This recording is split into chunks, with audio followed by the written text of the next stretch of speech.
नमस्कार दोस्तों, स्वागत है आप लोगों का हमारे यूट्यूब चैनल आरटीसी कॉल के ऊपर। दोस्तों, हम अपने यूट्यूब चैनल के ऊपर ओशो की बुक मैं मृत्यु सिखाता हूँ समरी हिंदी भाषा के अंदर कर रहे हैं और यह सीरीज़ हमारे यूट्यूब चैनल के ऊपर कंटिन्यू चल रही है। और अब तक हमने इस सीरीज़ के 16 एपिसोड अपने यूट्यूब चैनल के ऊपर अपलोड कर दिए हैं और आज हम आप लोगों के लिए 17वां एपिसोड लेकर आए हैं।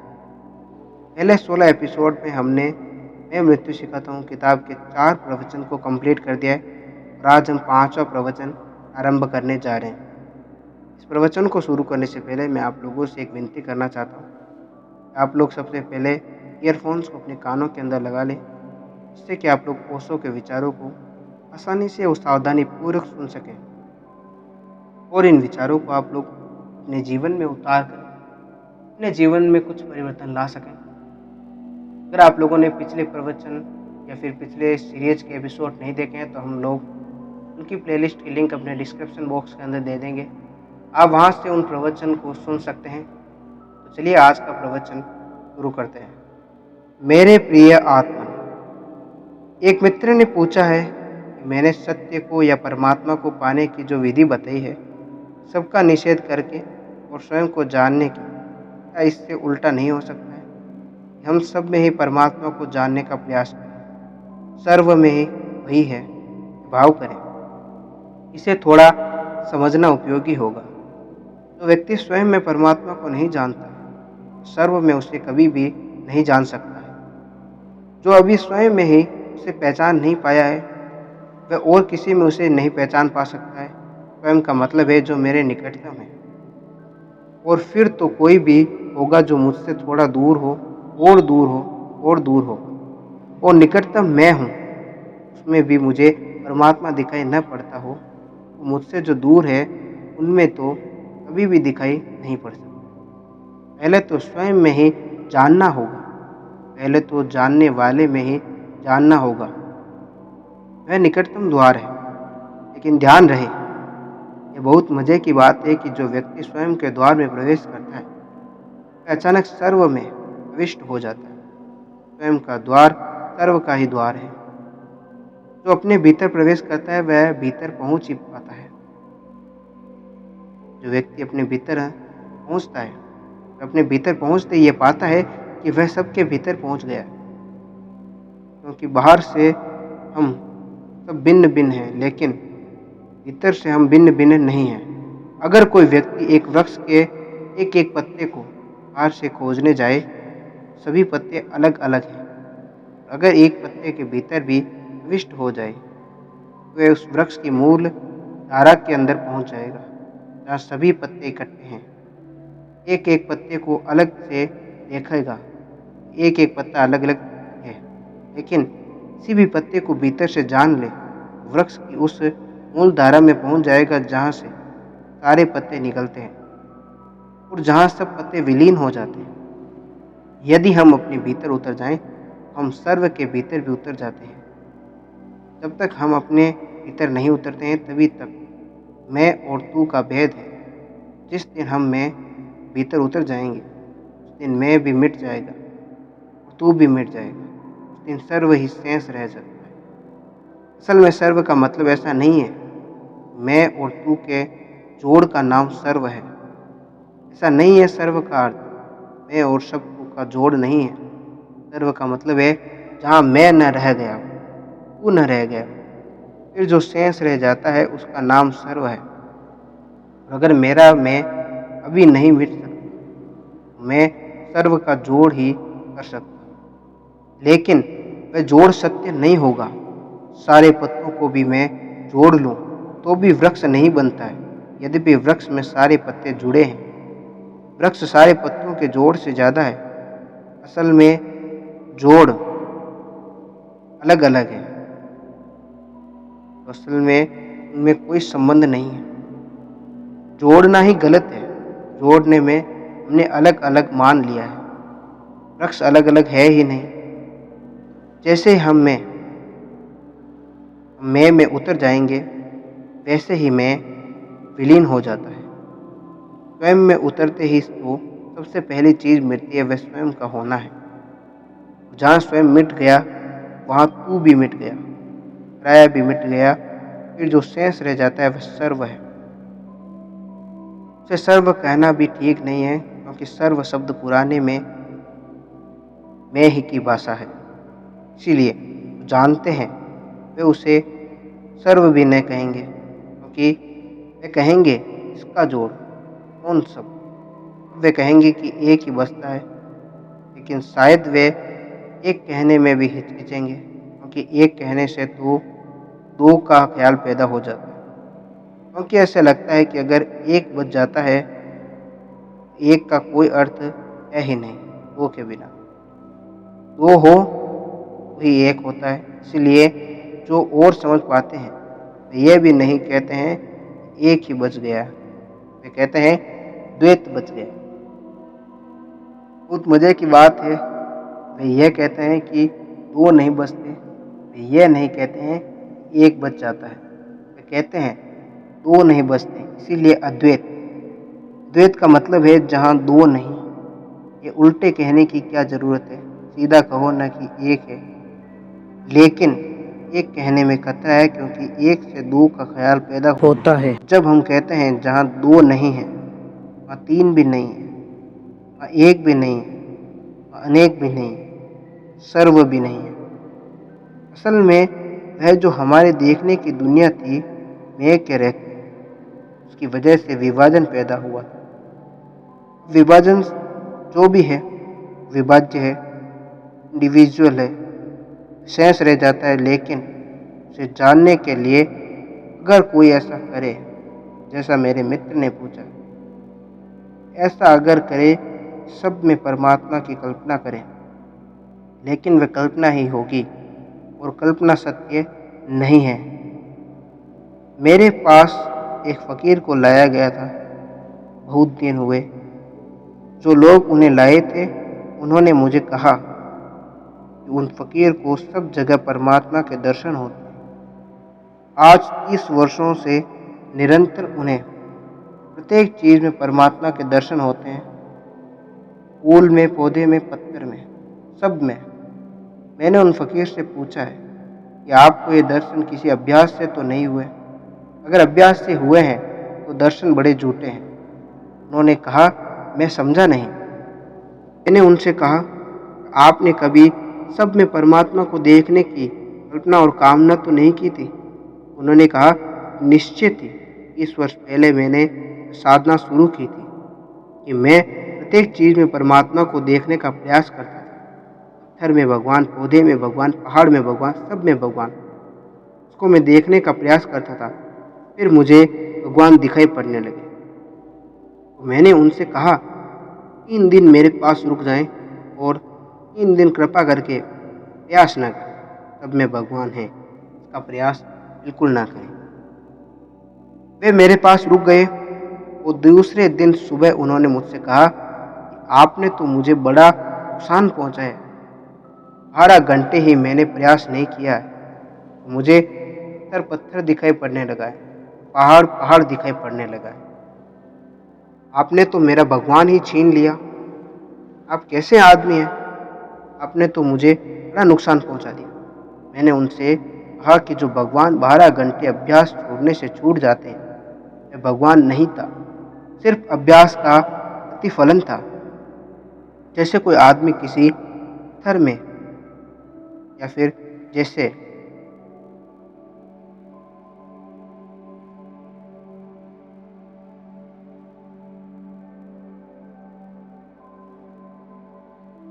कोई आदमी किसी चीज़ को ज़ोर ज़ोर से दोहराता रहे, बार बार दोहराता रहे, तो एक भ्रम पैदा कर लेता है। नहीं, पत्थर में भगवान देखना नहीं है, उस स्थिति में पहुंचना है जहां पत्थर में भगवान के सिवाय कुछ और देखने को शेष ही नहीं रह जाता है। ये दोनों भिन्न बातें हैं। पत्थर में भगवान को देखने की कोशिश से पत्थर में भगवान दिखाई पड़ने लगेंगे, लेकिन वे भगवान प्रोजेक्शन से ज़्यादा नहीं है। वे आपकी ही कल्पना को पत्थर पर आरोपित किया गया है। आपने ही थोप दिया है पत्थर के ऊपर भगवान को। ये भगवान बिल्कुल आपके बनाए हुए हैं। ये भगवान बिल्कुल आपकी कल्पना का विस्तार है। ये भगवान आपके सपने से ज़्यादा नहीं है। और आप दोहरा दोहरा कर सपने को मजबूत करते रहेंगे। वे बराबर दिखाई पड़ते रहेंगे, लेकिन ये ब्रह्म जाल जीना है, ये किसी सत्य में उतर जाना नहीं है। हाँ, एक दिन ऐसा जरूर होता है तो स्वयं मिट जाता है, व्यक्ति ही मिट जाता है, इसमें सिवाय भगवान के और कोई दिखाई नहीं पड़ता है। वैसा नहीं होता है कि पत्थर में भगवान है, वैसा होता है कि पत्थर कहाँ है, भगवान ही है। मेरा फर्क समझ रहे हैं आप? अब ऐसा नहीं होता है कि पत्थर में या फिर पौधे में भगवान है, पौधा भी है और उसमें भगवान भी है, ऐसा नहीं होता है। वैसा होता है कि पौधा कहाँ गया, पत्थर कहाँ गया, पहाड़ कहाँ गया, क्योंकि जो शेष रह गया है वो भगवान ही है। तब आपके अभ्यास पर निर्भर नहीं करती है वह बात, आपके अनुभव पर निर्भर है। और सबसे बड़ा खतरा जो है साधना की दुनिया में, कल्पना का खतरा है। सबसे बड़ा खतरा जो है वह यह है कि हम उन सत्यों की कल्पना भी कर सकते हैं जिन सत्यों का अनुभव होना चाहिए। अनुभव और कल्पना में भेद है। एक आदमी ने दिन भर खाना नहीं खाया, रात सपने में भोजन कर लेता है। जहाँ तक भोजन सपने में करने का संबंध है, सपने में बड़ी तृप्ति मिल जाती है भोजन करने की। शायद जागने में इतना आनंद नहीं आता जितना सपने में भोजन करने में आता है, क्योंकि जितना चाहे जैसा चाहो ऐसा भोजन कर लेता है, लेकिन सुबह उठकर उस भोजन से पेट नहीं भर जाता, न उस भोजन से खून बनता है। अगर सपने के भोजन पर आदमी जिंदा रहने लगे तो आज नहीं कल मरेगा, जिंदा नहीं रह सकता, क्योंकि सपने का भोजन कितनी ही तृप्ति देता हो फिर भी भोजन नहीं है। और न रक्त बन सकता है, न मांस बन सकता है, न हड्डी मांस मजा बन सकता है। सपने में सिर्फ धोखा बन सकता है। सपने के भोजन ही नहीं होते हैं, सपने के भगवान भी होते हैं।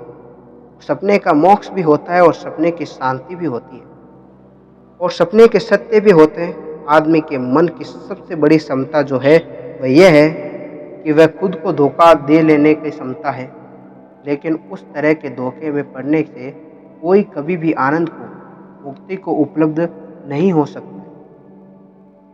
इसलिए मैं आपसे यह नहीं कहता हूं कि आप सबसे भगवान देखना शुरू करें।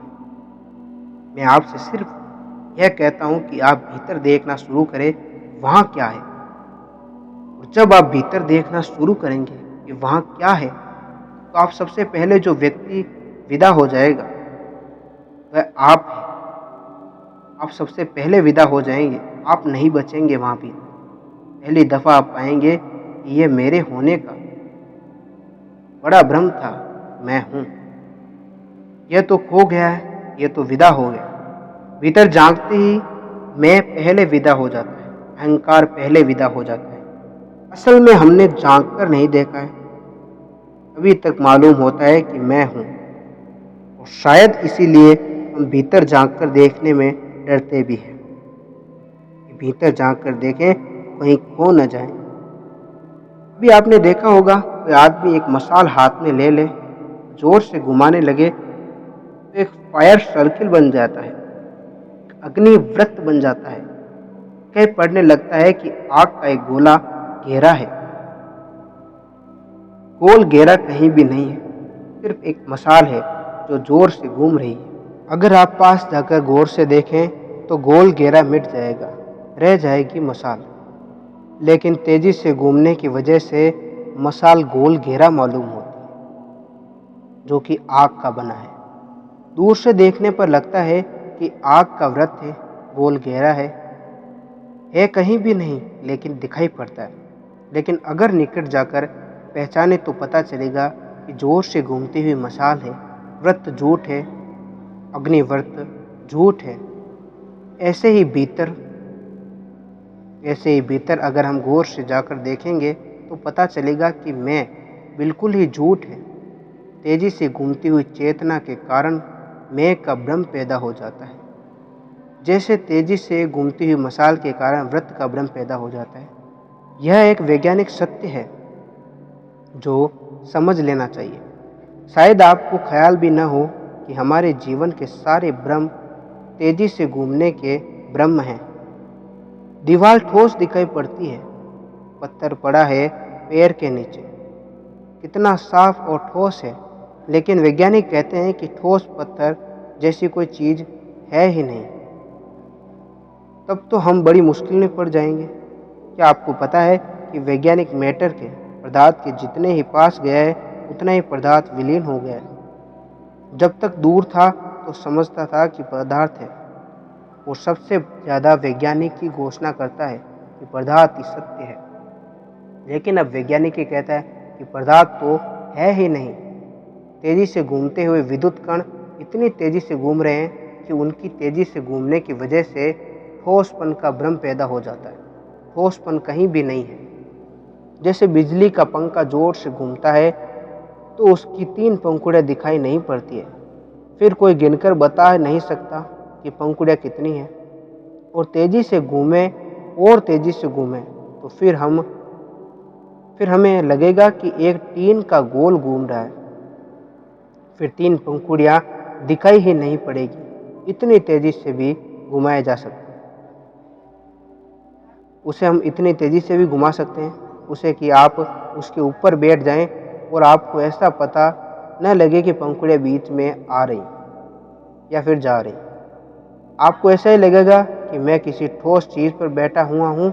अगर इतनी तेज़ी से घूमे कि एक पंखुड़ी जाए, उसकी पहली दूसरी पंखुड़ी आपके नीचे आ जाए, तो आपको कभी पता नहीं चलेगा कि आपके बीच में गड्ढे भी आते हैं। पंखा इतनी तेज़ी से घूमे तो आपको पता नहीं चलेगा। पदार्थ में उतनी ही तेज़ी से घूम रहे हैं, उसके कण और कण पदार्थ नहीं है।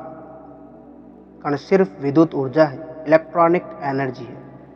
वह तेजी से घूम रही है, घूमने की वजह से ठोसपन का भाव दे रही है। सारा पदार्थ सिर्फ तेजी से घूमती हुई ऊर्जा का फल है, दिखाई पड़ता है कहीं भी नहीं है। वह ठीक ऐसी ही चित्त की ऊर्जा है, एनर्जी ऑफ कॉन्सनेशन इतनी तेजी से घूम रही है कि मैं का भ्रम पैदा होता जा रहा है।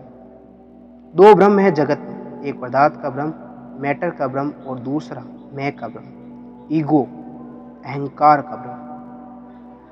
ये दोनों भ्रम एकदम ही झूठे हैं, लेकिन इनके पास जाने से पता चलता है कि ये नहीं है। विज्ञान पदार्थ के पास गया तो पदार्थ विलीन हो गया, और धर्म अगर मैं के पास गया तो मैं विदा हो गया। धर्म की खोज है कि मैं नहीं है, और विज्ञान की खोज है कि पदार्थ नहीं। जितने निकट जाते हैं उतना ही भ्रम टूट जाता है। तो इसलिए मैं कहता हूँ कि भीतर जाएं, निकट करीब से भीतर देखें, वहाँ कोई मैं है। और मैं नहीं कहता कि ऐसा मान ले कि मैं नहीं हूँ। अगर मान लिया तो झूठ हो जाएगा। मैं नहीं कहता हूँ।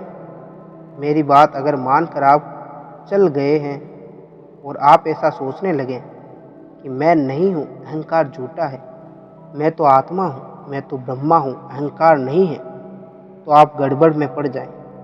क्योंकि आप यह दोहरा रहे हैं तो फिर यह झूठ भी दोहराएंगे आप। मैं यह नहीं कहता हूँ कि आप ऐसा दोहराएं।